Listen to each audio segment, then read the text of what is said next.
నిజాంపేట మండల కేంద్రంలో హర్ఘర్ తిరంగా కార్యక్రమంలో భాగంగా మాజీ జెడ్పీటీసీ పంజా విజయ్ కుమార్ తన ఇంటిపై జాతీయ జెండాను ఎగరవేశారు। ఈ సందర్భంగా ఆయన మాట్లాడుతూ ఈ దేశం నాదనే భావన ప్రతి భారతీయుడిలో ఉండాలని జెడ్పీటీసీ పంజా విజయ్ కుమార్ పేర్కొన్నారు। 7 దశాబ్దాల తర్వాత నరేంద్ర మోడీ నాయకత్వంలో పదవి ఉన్నవారికి జెండా ఎగురవేయాలనే పద్ధతిని విడనాడాలని, ప్రతి ఒక్క భారతీయుడు భారతదేశంలో స్వేచ్ఛగా జెండాను ఎగరవేయాలని లక్ష్యంతో హర్ఘర్ తిరంగా కార్యక్రమం చేపట్టామని, అందరూ ఈ కార్యక్రమంలో భాగస్వాములై ప్రతి ఒక్కరూ తన ఇంటిపై జాతీయ జెండాను ఆవిష్కరించి భారతదేశ గౌరవాన్ని పెంపొందించాలి అన్నారు। వందే మాతరం ఈరోజు దేశంలో 7 దశాబ్దాల తర్వాత నరేంద్ర మోడీ గారి నాయకత్వంలో ఒక జెండా ఎగరవేయాలని అంటే ఒక పదవి ఉన్న వాళ్ళు లేకపోతే ఒక బాధ్యత ఉన్న వాళ్ళు మాత్రమే దీనికి అర్హులు అనే సిద్ధాంతాన్ని పక్కన పెట్టి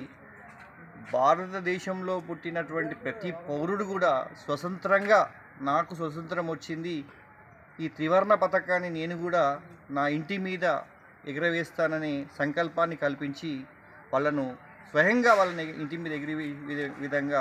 సవరించినటువంటి చరిత్ర మన భారతీయ జనతా పార్టీది, నరేంద్ర మోడీ గారిది। ఇంతకుముందు మనము 15 ఆగస్టు కానీ 26 జనవరి రిపబ్లిక్ డే కానీ జరిగిందని అంటేనే ఆ రోజు మాత్రమే మనం జెండా పండుగ అనేది భావన ఉండేది, కానీ ఈ స్వతంత్రం వచ్చింది, మన రాజ్యాంగాన్ని నిర్మించుకున్నాము అనే భావన ప్రజల్లో కానీ అదేవిధంగా యువతలో కానీ లేకుండా పోయింది। దానికి యువతను మన స్వతంత్రం అంటే దాని ఇంపార్టెన్స్, అదేవిధంగా మన రాజ్యాంగం పట్ల గౌరవాన్ని పెంచే విధంగా ఈరోజు జాతీయ జెండాను ఆవిష్కరించే విధంగా ప్రజలందరినీ మేల్కొల్పుతున్నటువంటి సందర్భంలో ప్రతి ఇంటి మీద కూడా తన జాతీయ జెండాను ఎగరవేసి మన స్వతంత్రం ఇచ్చినటువంటి